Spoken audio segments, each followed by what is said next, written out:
नाज़रीन आदाब, अस्सलाम वालेकुम। गुलिस्तान न्यूज़ के लाइव ब्रॉडकास्ट में आपका इस्तकबाल है। लगातार बैक टू बैक सीरीज हम आप तक पहुंचा रहे हैं और आज हम कोशिश कर रहे हैं कि कुछ ऐसे खूबसूरत शख्सियात से मुलाकात हो जो वादी कश्मीर से ताल्लुक़ रखते हैं। और जहां तक अभी आपने देखा कि इससे पहले एक ऐसी स्पेशल कॉन्वर्सेशन थी, वो भी कश्मीर से ही ताल्लुक़ रखते हैं, जो कि स्पेशल एक सेक्टर के साथ जुड़े और कई सालों से जुड़े। मगर जहां तक इस वक्त मैं एक स्पेशल शख्सियत के साथ बात करने जा रहा हूं, ये किसी भी तारुफ के मोहताज नहीं है। और आपको बताते चले कि चौधरी ग्रुप के चेयरमैन शौकत चौधरी साहब हमारे साथ हैं, जिनका एक वर्सटाइल कंट्रीब्यूशन खास तौर पर बिजनेस कम्युनिटी को लेकर है। इन्होंने देखा जाए तो लगातार अपनी जद्दोजहद के साथ इंडस्ट्री को बहुत आगे बढ़ाया और आज पूरे वादी कश्मीर में इनकी एक खूबसूरत पहचान है। कई सेक्टर्स पर इनका बिजनेस जो है वो उरूज पर है। एजुकेशन सेक्टर की बात करें, हॉस्पिटैलिटी हो, इंडस्ट्री हो, या इसके साथ साथ जी हाँ जितने भी रेस्टोरेंट्स, कैफे वगैरह हैं वो चौधरी ग्रुप में चल रहे हैं, जिसके सरबराह हमारे साथ है। सर, आपका वेलकम गुलिस्तान न्यूज़ में। शुक्रिया जनाब, thank you very much. Sir, सबसे पहले बहुत सारे चाहने वाले, बहुत सारे देखने वाले लोग जो इस वक्त लाइव ये देख रहे हैं, वो ये जरूर जानना चाहेंगे, तो शौकत साहब को तो हम जानते हैं, मगर आज हम शौकत साहब के बारे में कुछ बचपन की यादें जानना चाहेंगे। शौकत साहब कहाँ से ताल्लुक़ रखते हैं, आपकी पढ़ाई लिखाई, आपका बचपन मुख्तसरन हमें बताएं। देखिए, मैंने अपनी जो मैट्रिकुलेशन और फिर कॉलेज की पढ़ाई के बाद मैं इंजीनियरिंग कॉलेज में दाखिला लिया और मैंने इंजीनियरिंग की है जी। लेकिन हमारा जो ख़ानदान था उसका बेसिक जो हमारा बिजनेस था वो हार्टिकल्चर था। ओके। तो आज भी मेरे बगैर जो हमारे बाकी फैमिली के लोग हैं उसी ट्रेड से वाबस्ता हैं। लेकिन मैंने थोड़ा सा सोचा कि इसको हम अलग से करें, तो 80 में हमारी फैमिली ने एक जूस फैक्ट्री भी डाली एप्को के नाम से। जो बड़ा मशहूर हुआ जूसेस यहाँ पे और कई अवार्ड मिले। फिर उसके बाद जब हालात ख़राब हो गए तो वो बिज़नेस बंद हो गया। उसके बाद अभी अगर हम प्रेजेंट देखें तो इस वक्त हमारा जो चौधरी ग्रुप है, इनके 3 बिजनेस में इन्वॉल्वमेंट्स हैं। एक तो हमारा जो फूड चेन है, फूड इंडस्ट्री जी। तो हमारे पास एक फूड चेन है हैट्रिक के नाम से, जिसमें कि हमारे तकरीबन 36 आउटलेट्स हैं इन द वैली और एक आउटलेट हमारा दिल्ली में भी है। उसके अलावा जो दूसरा बिजनेस है हमारा ट्रेडिंग, तो ट्रेडिंग में हमारे पास पेप्सी जो है फर्म, जो जूस ब्रांड है, उसकी डिस्ट्रीब्यूशन है पूरे कश्मीर में। और उसके अलावा जो हम चले गए उसके बाद 2014 में एजुकेशन सेक्टर में। तो इस वक्त माशाल्लाह हमारे 4 स्कूल वैली में चल रहे हैं। एक ज़ुकरा में है IDPS के नाम से, और उसके अलावा फिर लार है, गांदरबल हैं और दूसरी जगहों पे हैं। तो वो उस बिजनेस से हम इन्वॉल्व हैं। पर्सनली मैं आपको बताऊं कि क्योंकि हमारा बिजनेस टूरिज्म से वाबस्ता है जी, तो मैं 2011 से लेके 2014 तक जो हमारी सबसे बड़ी एसोसिएशन होटल एसोसिएशन थी, तो मैं उस खारा जी तो मैं उसका प्रेसिडेंट रहा हूँ माशाल्लाह। तो हमने उस वक्त काफ़ी टूरिज्म को बढ़ावा दिया। हमारे CM थे फारूक उमर अब्दुल्ला साहब, इनके सरबराही में हमने एक बहुत बड़ी यहाँ कॉन्फ्रेंस भी करवाई, जिसमें उस वक़्त के टूरिज़्म सेंटर मिनिस्टर भी आए, आज़ाद साहब भी आए। तो एक बहुत बड़ी कॉन्फ्रेंस हुई और इस तरीके से हमारे होटल्स की जो प्रॉब्लम्स थी उनको भी हल वगैरह करवाया। तो साहब, जानना ये चाहूँगा कि बचपन में ही आपका शौक़ था कि आप भी एक बिजनेस फ्रेटर्निटी को आके लेकर चले, आप भी बिजनेस स्ट्रैटेजी के साथ आगे बढ़े, या माँ बाप के सपने कुछ शौकत साहब के साथ अलग थे? नहीं, देखिए, हमारे फैमिली में जैसे बताया कि एक हार्टिकल्चर का बहुत बड़ा बिजनेस है जो यहाँ भी था, दिल्ली में आज़ादपुर मंडी में भी हमारी शॉप थी। तो मेरा जो फैमिली का था कि इंजीनियरिंग के बाद मैंने चाहा कि मैं इंजीनियरिंग में जाऊँ, लेकिन उनका था कि नहीं जी, हम बिजनेस इतना ज़्यादा है तो आप अपने बिजनेस में ही आ जाइए। तो शुरू में तो उनका यही था कि भाई हम हार्टिकल्चर में भी मैंने काम किया। तो जो आज आपको चेरी नज़र आती है जो बॉम्बे जाती थी, वो मैंने उस वक्त में कार्डबोर्ड में, क्योंकि पहले हमारी सारी चेरी दिल्ली तक जाती थी वुडन बॉक्सेस में। लेकिन मुझे याद है कि जब मैं आया अपने इस सेक्टर में तो मैंने वो कार्डबोर्ड बॉक्स बनवाए। वहाँ गवर्नमेंट के साथ हमारी कॉपरेशन हुई, तो हमने ये माल बाई एयर बॉम्बे पहुँचाया, क्योंकि बॉम्बे में बड़े अच्छे रेट्स होते थे लेकिन हमारी चेरी वहाँ पहुँच नहीं पाती थी। तो उसमें हमने उस वक्त बहुत, जो हमारा चैम्बर था यहाँ का, और उसमें नज़ीर बख्शी साहब थे उस वक्त, तो उनके साथ हम दिल्ली गए। हमने वहाँ पे कंसेशन ली फ्रेट में, क्योंकि वो ज़रूरी था कि भाई उस पर खर्चा कम हो। तो हमारा जो चेरी यहाँ की थी वो बॉम्बे पहुँचना शुरू हो गई। तो वो भी मुझे क्रेडिट है, मुझे बड़ी खुशी होती है। ये साल कौन सा था? ये आपका था जी यही 80s। जी 80s में। तो ये एक चीज़ हो गई कि हमने वहाँ तक पहुँचाई, और उसके बाद हमारे ग्रोवर्स को काफ़ी फ़ायदा होने लगा। और आज तो माशाल्लाह हर जगह पे जाती है, इंडिया के हर जगह से यहाँ पे चेरी जाती है।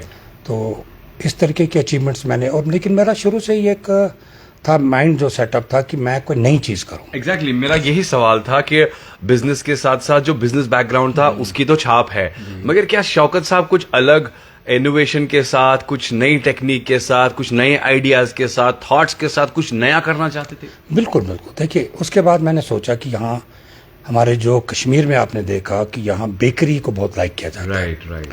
क्योंकि हमारा स्वीट के साथ ज़्यादा नहीं है जैसे बाहर होता है, तो बेकरी लोग बहुत पसंद करते हैं। और हमारा ट्रेडिशन भी है कि कोई भी फंक्शन हो तो हम बेकरी यूज़ करते हैं। तो बेकरी, लेकिन हम जब मैं इस सेक्टर में आया तो मैंने देखा कि बेकरी हमारी महदूद बेकरी है। हाँ, लिमिटेड है। अगर पेस्ट्री है तो 2-3 किस्म की, pineapple, black forest, white forest पे हम चलते हैं। यहाँ प्लेन केक है या कुछ लिमिटेड चीज़ें थी। तो लेकिन मैंने कहा कि जब मैं, क्योंकि मेरा शुरू से ये रहा है कि एक नई चीज़ पैदा की जाए, तो मैंने उस वक्त एक नई जो बेकरी को भी लाया तो मॉडर्नाइज तरीके से लाया। तो हमने बहुत सारी वैरायटी शुरू की। अगर पेस्ट्री में देखा तो हमने 15 किस्म की वैरायटी, फ्रेंच पैटर्न। जी हाँ। तो आज तो हर एक बाकी लोग भी हैं उसमें माशाल्लाह। तो लेकिन शुरुआत इसकी हमने की थी। आपने देखा होगा कि बिस्किट आमतौर पे जब आप याद होगा पिछले लेने जाते थे तो खुला पड़ा होता था, है ना, शोकेस में खुला। लेकिन हमने उसको भी पैकिंग में लाया, उसको पैकिंग में ला के उसकी क्वालिटी इंप्रूव की, और क्वालिटी पे हमेशा हमारा फोकस रहा। बिल्कुल। आज माशाल्लाह कंपटीशन भी है, सब चीज़ें हैं, मगर मुझे इस चीज़ की खुशी होती है कि आज भी हमारा ब्रांड जो है वो अपनी जगह स्टैंड है। अशोक साहब, कितनी हर्डल्स, कितने जद्दोजहद कह सकते हैं ना कि हार्डशिप्स फेस करनी पड़ी? चलिए, आप तो बिजनेस कम्युनिटी से थे बड़े, आपके माशाल्लाह बच्चे भी अब बिजनेस फ्रेटर्निटी के साथ अब ट्रेड को आगे बढ़ा रहे हैं। आपको कितनी मुश्किलात, ये जानना चाहूँगा। सर मुश्किलात तो देखिए जब भी आप काम करेंगे उसमें मुश्किलात आती हैं, और मुश्किलात के बगैर कोई काम नहीं होता। हमें भी मुश्किलात आई क्योंकि हमें एक रॉ मटेरियल चाहिए था। वो आपको चाहिए था इंटरनेशनल लेवल का रॉ मटेरियल। करेक्ट। हमें उसके लिए शेफ़ चाहिए थे। तो हमने शुरू में बाहर से शेफ़ भी लाए, बहुत हाई कास्ट उनको दी, यहाँ पे लाए, क्योंकि एक अच्छे शेफ़ के बगैर वो वैरायटी तैयार नहीं हो सकती है। यहाँ एक अच्छा रॉ मटेरियल के बगैर वो प्रोडक्ट नहीं तैयार हो सकता था। तो लेकिन हमने हमेशा कोशिश की कि जो मुश्किलात आई उनको हमने हल करने की कोशिश की, और हमें कॉपरेशन भी मिला यहाँ के लोगों की वजह से भी। लोग हमारे से बहुत प्यार करते हैं, हमारे ब्रांड से पसंद चीज़ों को। हाँ, अच्छा, एक इम्पॉर्टेंट सवाल मैं आज शौकत साहब से जानना चाहूँगा, जो बहुत सारे व्यूअर्स लाइव इस वक्त देख रहे हैं। हैट्रिक नाम कैसे आपके जहन में? हैट्रिक था जी के, देखिए हैट्रिक अगर हम मैं तो ये क्रिकेट से वाबस्ता है, लगातार 3 सक्सेस। तो ये हमने जब सोचा तो ये थोड़ा सा हमारे दिमाग में था कि अगर हम किसी इंडस्ट्री में जाते हैं तो उसमें भी 3 चीज़ें बहुत मायने रखती हैं। उसकी क्वालिटी है, उसकी प्रेजेंटेशन है, और उसकी सर्विस है। तो हमने इन 3 चीज़ों को इकट्ठा करके इसको नाम हैट्रिक दिया। कि हम इन 3 चीज़ों को लेके चलेंगे।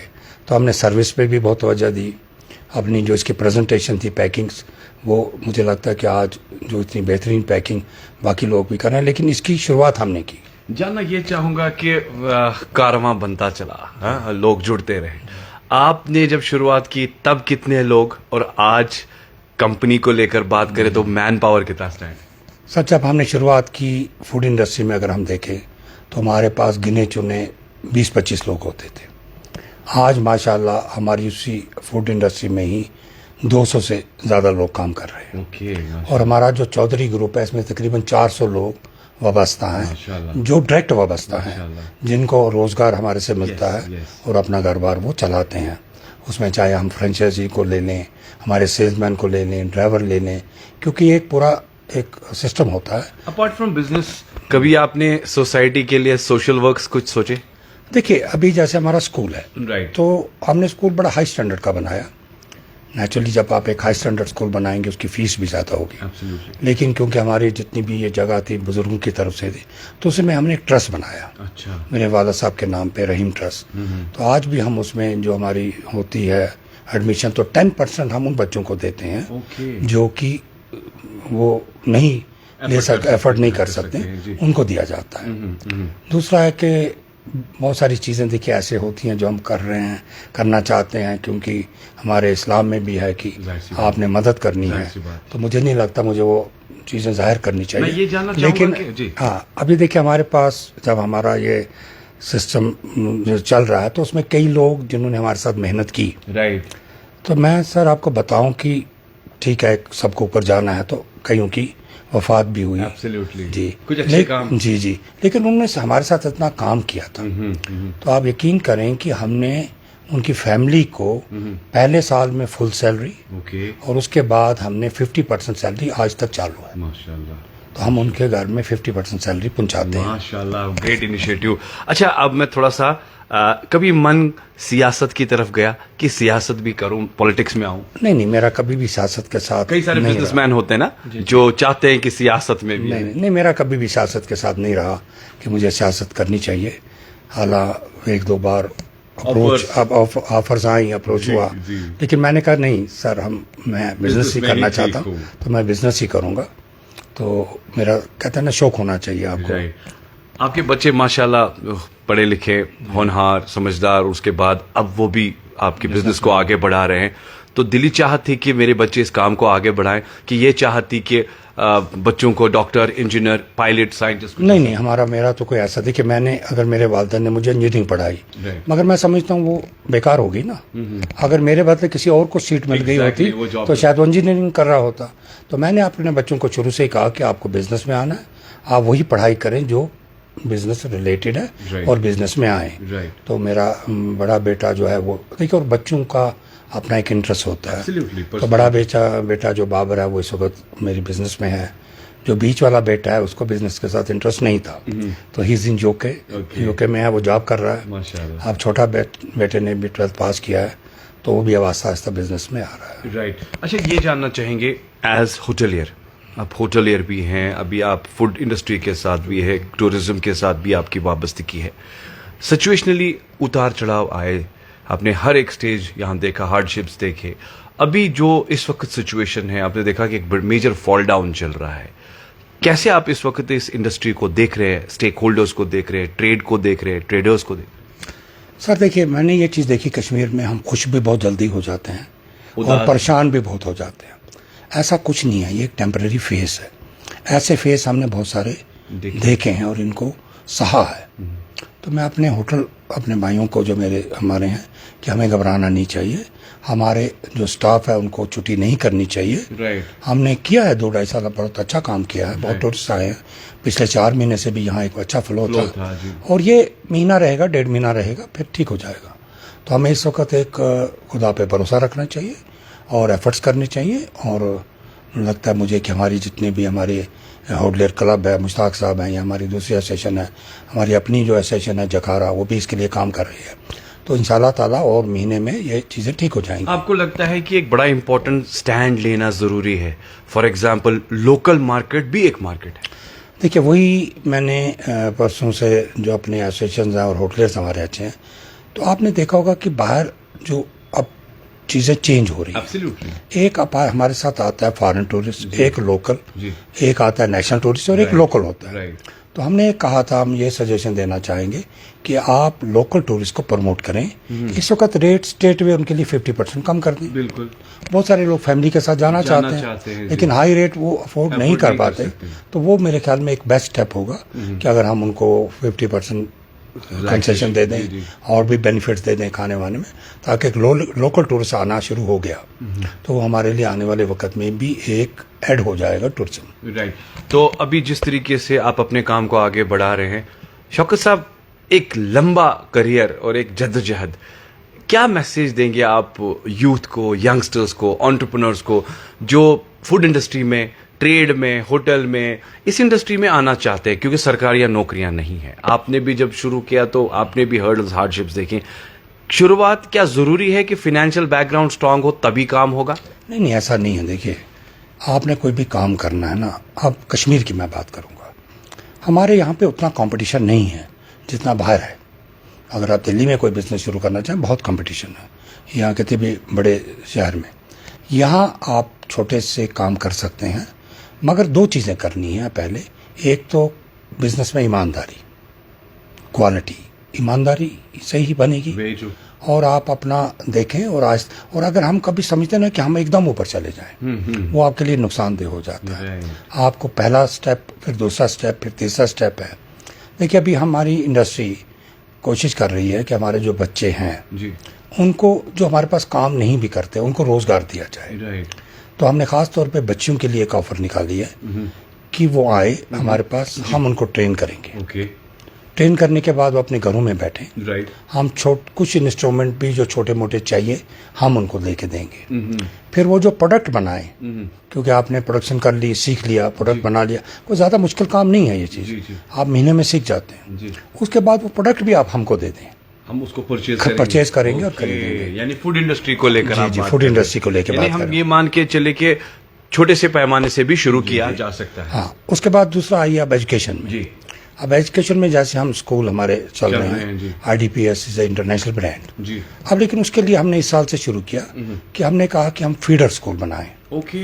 हमने जो हमारे छोटे छोटे स्कूल जी, चल जी, रहे जी, थे, बिल्कुल। हमने कहा जी आप हमसे जितनी भी फाइनेंशियल अपना मदद है वो लीजिए, हम आपके टीचर को ट्रेन करेंगे, हम आपको इंफ्रास्ट्रक्चर में इलेक्ट्रॉनिक बोर्ड वगैरह देंगे और आप बच्चों को स्टैंडर्ड पे लाइए। अरे वाह। और उसके बाद बच्चे अगर हमारे स्कूल में भी आना चाहें तो आ जाए, तो वो भी कुछ ऐसे हमारे हो जाएंगे जो कि अपना रोजगार खुद कमा सकेंगे। उनकी कुछ मजबूरियां हैं, उनके पास वो अफोर्ड नहीं कर सकते कितना।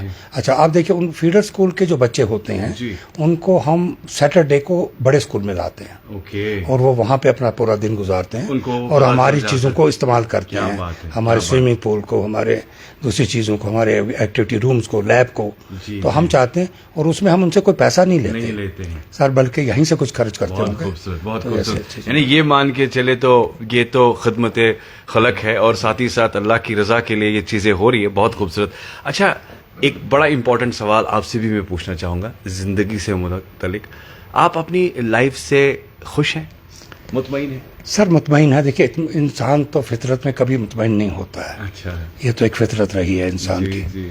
लेकिन मुझे लगता है कि मैं मुतमईन हूँ कि हमने एक अच्छा कंट्रीब्यूशन सोसाइटी को दिया है। अगर मैं प्रेसिडेंट रहा तो मैंने वहाँ काम, इस वक्त मैं अनएडेड प्राइवेट स्कूल एसोसिएशन का प्रेसिडेंट हूँ। ओह माशाल्लाह। तो हमारे इस वक्त मैं एजुकेशन सेक्टर में काम कर रहा हूँ। हमारे बहुत सारे मसाइल गवर्नमेंट से मेरे आने के बाद हल हुए। बहुत बढ़िया। कई प्रॉब्लम्स थी, लास्ट ईयर एक प्रॉब्लम थी हमारी टैगिंग की, जो रिन्यूअल नहीं हो रहे थे, तो उसमें भी हमने बीच का रास्ता निकाल के 1 साल के लिए उसको मॉनिटरिंग दिया ताकि लोग अपनी चीज़ों को पूरा कर पाएँ। तो जहाँ तक कोशिश होती है और बड़ी खुशी होती है कि अगर अपने तो काम करके उतनी खुशी नहीं होती जितना हमें दूसरे के काम करके खुशी होती है कि हमने किसी के लिए कोई काम किया है। शौकत चौधरी साहब, यकीन मानिए मेरा मन तो नहीं कर रहा है कि मैं इस कॉन्वर्सेशन को रोकूं, मगर क्या करें, वक्त का तकाजा है। आपने अपना कीमती वक्त दिया और कुछ बातें जो लोग नहीं जानते थे और मैं भी जान चुका कि आखिरकार ये हैट्रिक के पीछे क्या राज है। बहुत बहुत शुक्रिया। नहीं सर, मैं ये भी कहूँगा कि देखिए हैट्रिक की बात छोड़िए, आप गुलिस्तान की बात कीजिए। आपने गुलिस्तान जब शुरू किया तो किस पोजीशन पे था, आज किस पोजीशन पे है, उसके पीछे आप लोगों की मेहनत है, हौसला है और आज आपने एक मुकाम किया है। आज मुझे लगता है कोई घर ऐसा नहीं है जो शाम को गुलिस्तान नहीं देखता है। बहुत बहुत शुक्रिया जी, thank you so much, highly honoured. तो आपने देखा कि आज हमने ये खूबसूरत बातचीत खूबसूरत शख्स के साथ, शौकत चौधरी साहब से साथ की। उम्मीद करते हैं कि ये कॉन्वर्सेशन आज आपने पसंद फरमाई होगी। एक जी हाँ, कहते हैं ना वो कि कहीं ना कहीं इनका विजन डिफरेंट था और कुछ अलग सा करना चाहते थे। No doubt family background was there, इनके वालिद साहब या बाकी, मगर किस तरीके से नई इनोवेशंस, नए थॉट्स के साथ, आइडियाज़ के साथ बिजनेस को आगे लेना है। और माशाल्लाह आज इनकी फैमिली में जो इनके फर्जंदे हैं वो भी शाना बशाना इस इंडस्ट्री को आगे बढ़ा रहे हैं, एक डिफरेंट सोच के साथ आगे जा रहे हैं और आज एक नाम बन चुका है चौधरी ग्रुप और साथ ही साथ यहाँ हैट्रिक। तो आपने देखा कि आज की इस कॉन्वर्सेशन में आखिरकार इस हैट्रिक के पीछे क्या कुछ राज है, किस तरीके से ये वजूद में आया, ये भी आज हमें पता चला। उम्मीद करते हैं कि कॉन्वर्सेशन आज आपने पसंद फरमाई होगी। इंशाल्लाह इसी तरीके से नेक्स्ट स्पॉट पर आपसे फिर मुलाकात करेंगे, किसी और शख्सियत से बात होगी। जब तक के लिए सईद इरफान फाजिल और मेरे वीडियो जर्नलिस्ट फिरदौस नजार को इजाजत दीजिए। देखते रहे गुलिस्तान न्यूज़ लाइव। खुदा हाफिज।